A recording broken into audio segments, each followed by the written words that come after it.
Discipline is boring. We're 2 months into the new year. How are your resolutions going? Well, I can say for the first time, I'm actually feeling a little bit different, but it's not because I made some kind of radical change, but it's because it was my vow to actually stay the course. Along the way, of course, I'll make improvements, but the most important part of my plan for 2026 is to remain disciplined to what worked for me in 2025. Let's take a look at what actually worked for me last year. The biggest commitment that I made for myself was staying in the Word of God. In 2025, I was waking up every weekday and reading the Bible for at least 10 minutes. And then the next thing that I would do is run a mile and stay true to my workout discipline that I used making ChatGPT. If you want to see exactly how I did that, I did make a long form tutorial on how to do that, and you can check it out here. Once I'd done this, I got ready for work, but before I headed out, I spent a few moments editing some content for my personal brand and creating something of value that I hope will inspire others to create their own kind of disciplines. When I actually go to my job, of course I do my work with purpose, and my aim is to give back to others. I want to help others up-level their skills and give them tools that they need to succeed and thrive. When I get back home, it's important that I make time for my family and leisure, because rest, honestly, is just as important as work. In 2026, my motto is going to be brain, body, brand.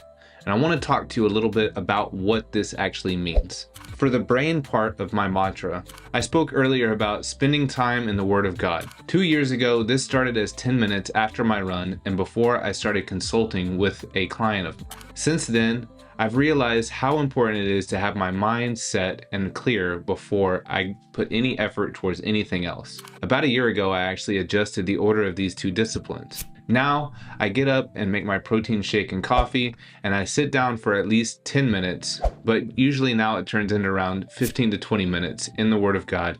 I take time to digest what I've learned, and I take time to listen to see if there's anything that I can pass on to my family, or if I feel a calling to share this message with anybody in particular. If I do, I actually send them a personal message.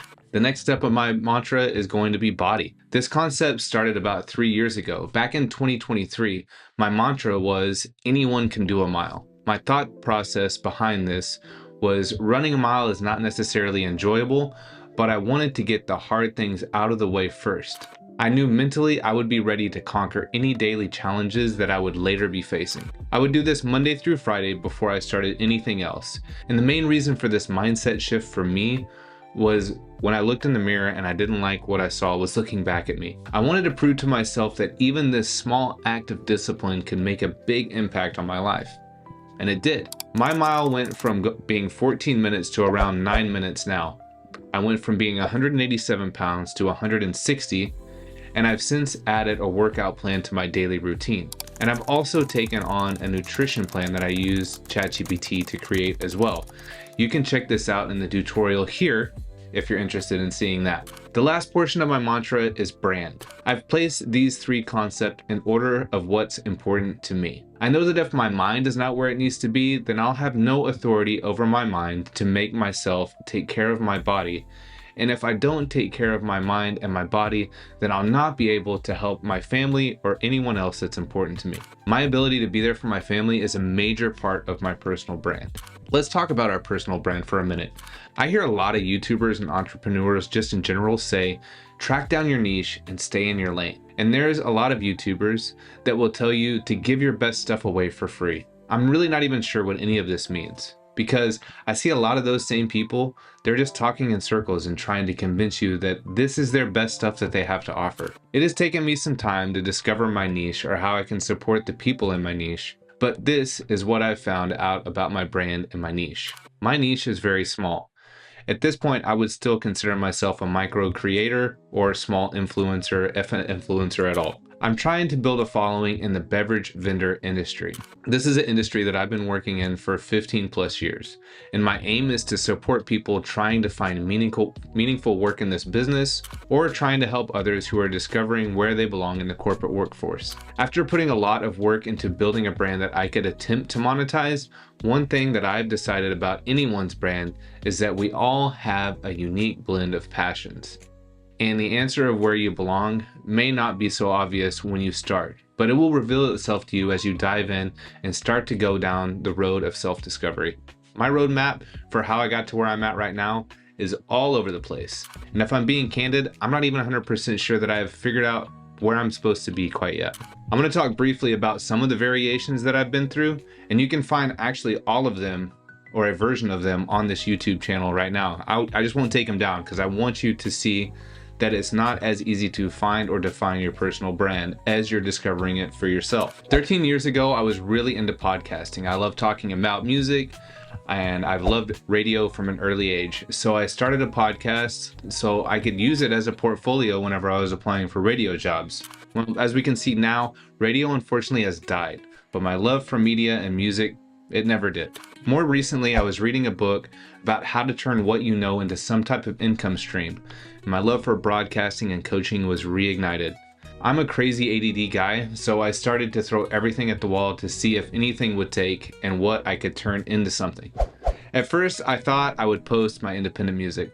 This was a fail.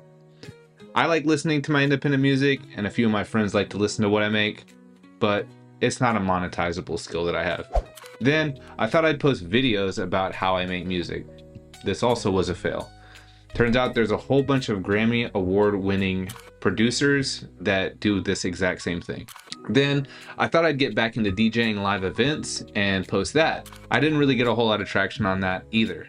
Then I thought, well, I really like podcasting, so maybe I'll make a podcast about how to make a podcast. All of this is still up, and you can go watch it if you need to know how to create a podcast. But it turns out, although I love doing it, the value that I have to add beyond just the basic steps of how you start to make a podcast is very limited. As I was doing some more self-discovery, I started talking about being a vendor on my channels. This is something that I'm always thinking about and I can speak endlessly to with an immense amount of passion. Turns out my niche audience really like this. I've started receiving more questions about how I do what I do and also receiving comments about how I inspire others to do the same. It took me some time, but eventually I discovered that I don't need to find a niche. I am the niche. I'm a vendor who wants to get his mind and body right, and I want to coach and up-level and inspire others to be the best versions of themselves. Here's some other things that I'm learning on my journey to becoming a more serious creator. Your gear will never be enough. Your best bet is not on the gear you need, but the gear that you have and the message that you deliver. If you're waiting for the right conditions, you're stalling. I know this because I am 100% guilty of doing this exact same thing. What I've discovered is the longer that I wait to take action on the idea that I have now, the more behind I'm getting on the next step or idea that I need to take action on. The basic summary is use what you have now to deliver your message, and as you have the opportunity to upgrade, do it then. The progression will happen as it needs to. For the rest of 2026, this will be a big part of my brand. Creating content that helps people with actionable advice that supports their ability to create their own systems and disciplines that make them better.